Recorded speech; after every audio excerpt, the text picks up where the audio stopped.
It is a landmark judgment that could set precedents in the country going forward. So let's talk about this right now with human rights lawyer and transitional justice expert Christine Alai, who has been a part of this case from the beginning up until this moment. Christine, thank you so much for your time tonight. Thank you. How significant is this? Very significant. First, because after more than 13 years, victims of sexual and gender-based violence that was committed during the PEV have finally received some form of formal recognition from the state of their rights that were violated, and most importantly, of the state's obligations to remedy the harms and losses that they suffered.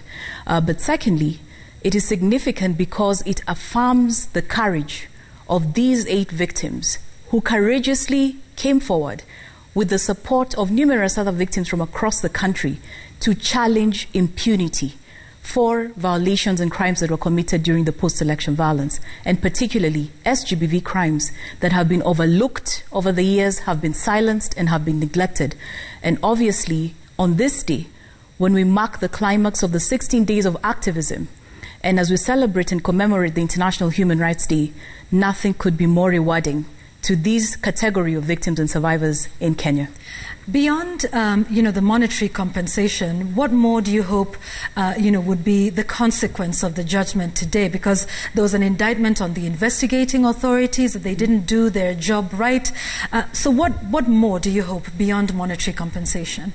Well, obviously, first, we hope that there will be significant reforms within the National Police Service, as well as the Office of the Director of Public Prosecutions, to be able to effectively conduct investigations and prosecutions in instances where sexual violence is committed in a massive and widespread manner, as happened during the post-election violence. Now, unfortunately, we have missed the opportunity in this judgment to recognize the barriers that victims encounter in reporting their cases. Why? Because the judge has only acknowledged that the 3 victims who were sexually violated by state security officers, GSU officers, as well as the 1 survivor who reported, are the only ones who attract the state's obligation to investigate and prosecute. However, the reality is that thousands of other victims that were violated during the post-election violence experienced numerous barriers in reporting, starting with the breakdown in law and order, fear for their lives and insecurity. Also, lack of mechanisms to report police officers. Where do you report when the police officer is actually your abuser? And also, failure to recognize the existing stigma, right? And sociocultural norms that make it very challenging for survivors to come forward. Nonetheless, it sends a very clear warning shot to state security officers across this country that if and when these violations do occur, then there will certainly be state responsibility. And that's what we hope to see from this point moving forward, that these mechanisms, the ODPP, the police service, will kick into motion. Right. And we would like to begin to see some clear investigations and accountability. And you've been involved, in this case and in the pursuit of justice for victims of post-election violence for a very long time, this judgment coming 13 years later. On a general note, Christine, as a country, why haven't we been able to bring, as many people to book? I mean, there was the ICC matter, and we know how, that was concluded and ended. Why haven't we been able to bring anyone to book, as many as we would hope in all this time? Well, obviously, it has been politically inconvenient to pursue justice. Just last week, or 2-3 weeks ago, we hear political elites speaking about having reconciled and that the state must move forward. This judgment today is reminding us that while the political elite may have moved forward, survivors and victims are stuck in time, and there will be no forward movement for them until the state does what is its rightful obligation: to properly investigate and prosecute, to provide reparation and remedies to these victims, and ensure that they're able to move forward.